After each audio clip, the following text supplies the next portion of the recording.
संस्कृतीमधला फरक कोणत्या जर्मन संस्कृती आणि आपली भारतीय संस्कृती. भारतीय संस्कृती ही श्रेष्ठ आहेच, पण आत्ता जे काही मी तुम्हाला सांगेन तो थोडासा गमतीचा भाग आहे. कालच 22 फेब्रुवारी म्हणजे प्राध्यापक लक्ष्मणराव देशपांडे यांचा खास दिवस म्हणून त्यांची आठवण.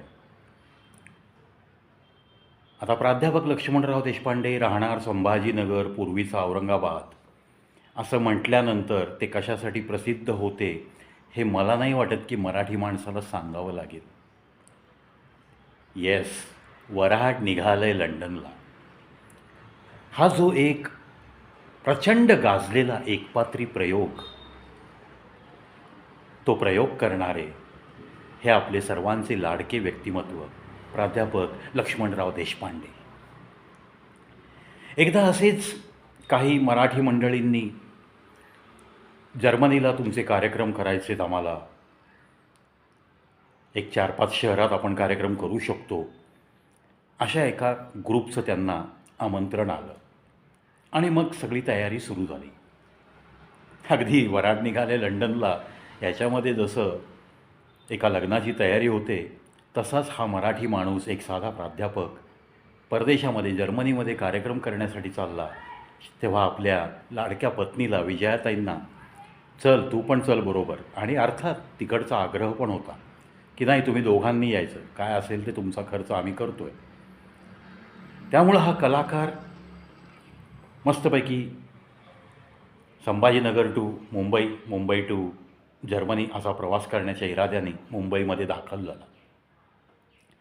जेव्हा लक्ष्मणराव देशपांडे जर्मनीमध्ये पोहोचले, त्यानंतर त्यांचा एक कार्यक्रम झाला व्यवस्थित.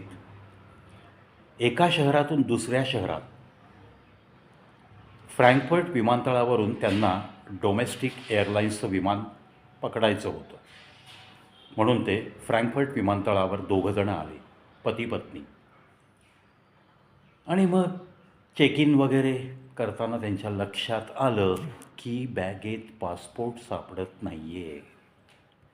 आणि मग मराठी मनाची प्रचंड धावपळ, इकडे हुडक तिकडे हुडक, बायकोची पर्स बघ, पुन्हा बॅग 4 वेळा चेकिंग कर, असं सगळं निदर्शनास आल्यावर सापडत नाही आहे हे जेव्हा डिक्लेअर करायचं तेव्हा एका अधिकाऱ्याला सांगितलं.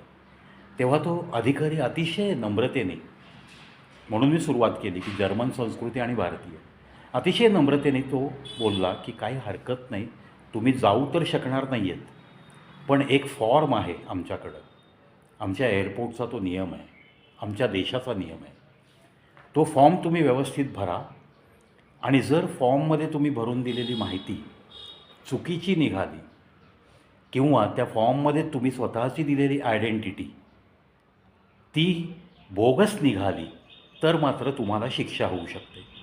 आता हा इतका प्रांजळ व्यक्ती, प्राध्यापकाची नोकरी करणारा व्यक्ती आणि एकपात्री प्रयोगामध्ये नाव कमवलेली एक कलाकार व्यक्ती, ती थोडीच खोटं लिहिणार हो फॉर्ममध्ये. त्यांनी रीतसर फॉर्म भरला, मस्तपैकी आपलं नाव लिहिलं, अमुक तमुक, सध्याचं प्रोफेशन लिहिलं. तेव्हा तिथे एक कॉलम होता की तुम्ही काय करता, सध्याचा व्यवसाय काय. त्यामध्ये त्यांनी मस्तपैकी इन्व्हर्टेड कॉमा करून टीचर असं लिहिलं. आणि हा फॉर्म त्या योग्य त्या अधिकाऱ्यापर्यंत पोहोचला.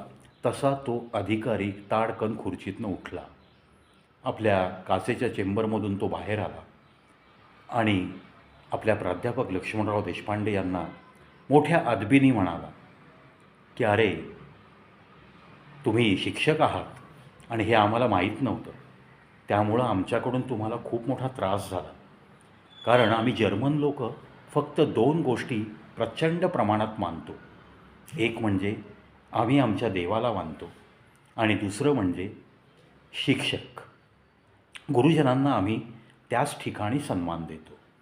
त्यामुळं आत्ता मी तुम्हाला दुखावलं आहे, माझ्या लोकांनी तुम्हाला दुखावलं आहे, माझा एक अधिकारी तुम्हाला अंगावर थोडासा जरी नम्रतेने बोलला असला की तुम्ही जाऊ शकणार नाही, तरी पण त्याचा थोडा त्रागा झाला होता. तोही तुमच्यावर रागावला आहे. आम्ही सगळे पापी आहोत. तुम्ही एकच काम करा, तुम्हाला आम्ही जाऊ तर देणारच, पण तुम्हाला एक अट घालतो आहे. आमच्यासाठी तुम्हाला प्रार्थना करावी लागेल. त्याच्याशिवाय आम्ही पापमुक्त होणार नाही. आम्हाला तुम्हाला मोठ्या मनाने माफ करावं लागेल आणि आम्हाला तुम्ही माफ केलं आहे हे आम्हाला तुम्ही सांगितलं पाहिजे. प्राध्यापक लक्ष्मणराव देशपांडेंना हा इतका मोठा सुखद अनुभव होता की त्यांना काय बोलावं हेच कळेना. म्हणजे इतका एक चांगला कलाकार, इतका हजरजबाबी, प्राध्यापकाची नोकरी करणारा प्राध्यापक पुरता गांगरून गेला आणि तीच अवस्था त्यांच्या पत्नीची पण झाली, विजयाताईंची पण झाली. काय करावं आणि काय नाही काही समजेना. अधिकारी अक्षरशः फक्त पाया पडायचे राहिले होते. शेवटी 10 वेळा या दोघांनी सांगितलं, अहो तसं काही नाही, आम्हाला काही राग वाटलेला नाही आहे, नियम आम्हीच पाळू शकलो नाही, आमचा पासपोर्ट कुठे गेला काही समजत नाही आहे, कदाचित तो हॉटेलवरच राहून गेला असेल. शेवटी त्यांच्या विमानाची वेळ होऊ लागली.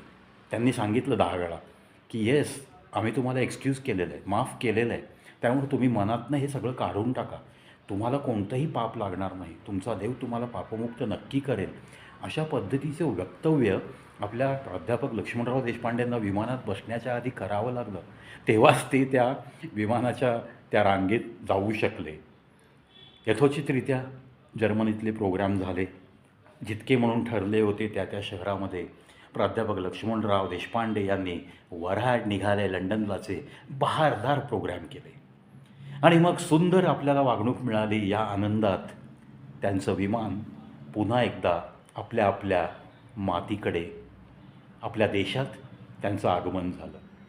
आणि एक्झॅक्टली याच्या रिव्हर्स त्यांना मुंबईच्या विमानतळावर जेव्हा ते ग्रीन बेल्टमधून बाहेर पडत होते, त्यांचा तो आटापिटा सुरू होता. तीच गर्दी तेव्हापासून आहे, आता तर वाढलेली आहे गर्दी. त्यामुळं प्राध्यापक लक्ष्मणराव देशपांडे जेव्हा तिथून बाहेर येऊ लागले आपल्या पत्नीला सोबत घेऊन, त्यानंतर चेकिंगच्या ठिकाणी एक अधिकारी कडाडला, ठहरो, गडबड मत करो, आपका बॅगेज चेक करना है. बॅगा चेक करायला दिल्यानंतर तिथं असं आढळून आलं की तो दुसरा अधिकारी त्या अधिकाऱ्याला विचारतोय, अरे पूरा चेकिंग करने से पहले उसे पूछना वो क्या करता है. हे ऐकल्यानंतर तो अधिकारी बोलला, अरे पूछा मैंने, वो बोलता है टीचर है. फिर छोड़ ना यार, काय को वक्त गंवा रहा है, उस फटीचर के पास भला क्या मिलेगा. हे ऐकून प्राध्यापक लक्ष्मणराव देशपांडेंना तसं पाहिलं तर थोडीशी मनाला खिन्नता आली नक्की, पण काही लोकांकडनं आपण काही अपेक्षा करायच्याच नसतात, हे त्यांचं तत्त्व. आणि त्यांनी ऐकून न ऐकल्यासारखं केलं आणि बॅग घेऊन ते बाहेर पडले. नंतर यथावकाश संभाजीनगरला पोहोचले, आपापल्या कामात व्यवस्थित मग्न झाले, रुजू झाले आणि रोजचं रुटीन त्यांचं सुरू झालं. पण प्राध्यापक लक्ष्मण देशपांडेंना एक 15 दिवसांनी प्रचंड मोठा आश्चर्याचा धक्का बसला. का तर त्यांना फ्रँकफर्ट एअरपोर्ट अथॉरिटीकडनं एक पत्र आलं. त्या पत्रामध्ये सुद्धा त्या एअरपोर्ट अथॉरिटीने आपली ॲपॉलॉजी व्यक्त केली की आम्ही तुम्हाला दुखावलं आहे, आमच्या काही अधिकाऱ्यांकडनं तुमच्याशी अपशब्द बोलले गेले आणि आपण एक शिक्षक आहात, अशा प्रोफेशनचा अपमान आमच्या हातून झाला, याविषयी आम्हाला खूप खेद वाटतो. तरी पुन्हा एकदा आम्ही आपली माफी मनपूर्वक मागत आहोत, आपण आम्हाला मोठ्या मनाने माफ करावं. अशा अर्थाचं काहीसं पत्र फ्रँकफर्ट एअरपोर्ट अथॉरिटीकडनं प्राध्यापक लक्ष्मणराव देशपांडे यांच्या घरच्या पत्त्यावर मिळालं.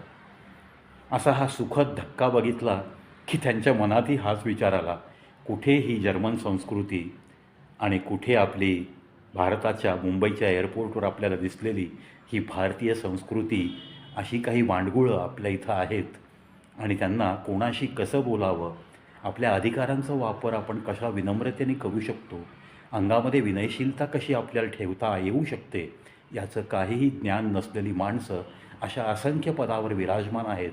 हे दृश्य आपल्या भारतात काही नवीन नाही.